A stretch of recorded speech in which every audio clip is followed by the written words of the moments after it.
ce mercredi, à partir de 7 h du matin, nous avons procédé à l'incinération de 2 kg de cocaïne, 8 tonnes de cannabis, et 5 tonnes de médicaments contrefaits, une certaine quantité de crack, une certaine quantité d'off qui sont des drogues de synthèse et une certaine quantité d'alcool frélaté qui nous proviennent quand même des saisies opérées par les unités de l'aménagement dans la région de Kidal.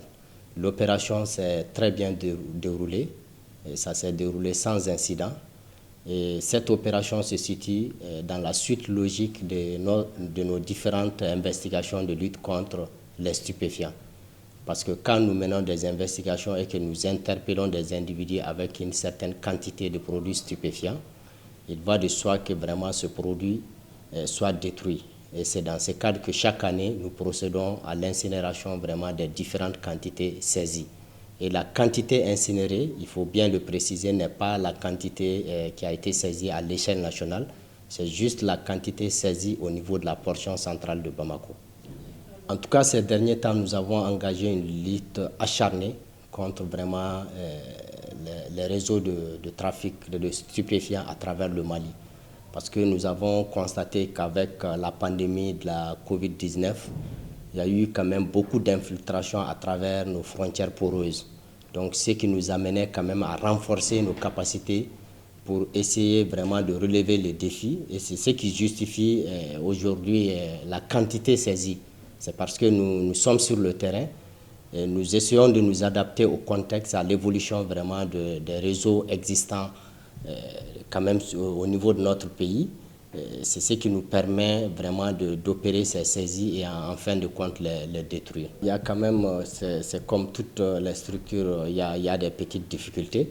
Sinon quand même sur le plan opérationnel, je ne peux pas dire que nous avons assez de problèmes parce que nous avons les ressources nécessaires pour mener nos opérations à hauteur de souhait. Donc sur le plan opérationnel, nous n'enregistrons pas beaucoup de difficultés, mais ce qui est beaucoup plus important, c'est la gestion de nos informateurs, qui constitue pour nous quand même un levier très très important dans le cadre de nos difficultés. Parce que les informateurs, comme précisé dans nos différents textes, doivent être rémunérés. Et ceux qui sont vraiment dans ce domaine s'attendent à cette rémunération justement. Et au niveau des opérations, nous ne disposons pas de tous les moyens nécessaires pour les rémunérer à hauteur de souhait. Donc, ce qui veut dire qu'à un moment donné, nous n'obtiendrons pas les informations comme nous le souhaitons. La population est un partenaire dans ce domaine-là. Nous ne pouvons pas réussir cette mission sans la population et nous faisons cette mission au profit vraiment des populations. C'est à la population de dénoncer parce que nous sommes sur une matière où il n'y a jamais de plaignant. Mais il revient à la population de dénoncer les réseaux, de dénoncer les individus impliqués, non seulement au niveau des quartiers, au niveau des villes, villages. Et nous prenons le relais en mettant en place vraiment notre système d'investigation et aller jusqu'à vraiment à la répression si nécessaire pour essayer de démanteler les réseaux. Donc la population a un grand rôle et nous lançons cet appel-là pour leur demander de collaborer. Nous sommes là.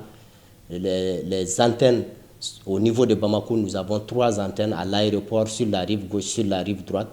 Et au niveau de chaque chef-lieu de région au Mali, il y a une antenne de l'Office central des stupéfiants. Dès que la population a des informations par rapport à la consommation, à la détention, à la vente, à un réseau de trafic de stupéfiants, qu'ils informent vraiment nos antennes et nous allons prendre vraiment le relais, les dispositions nécessaires pour démanteler ces réseaux, pour vraiment interpeller les individus mis en cause, pour saisir les produits et les incinérer.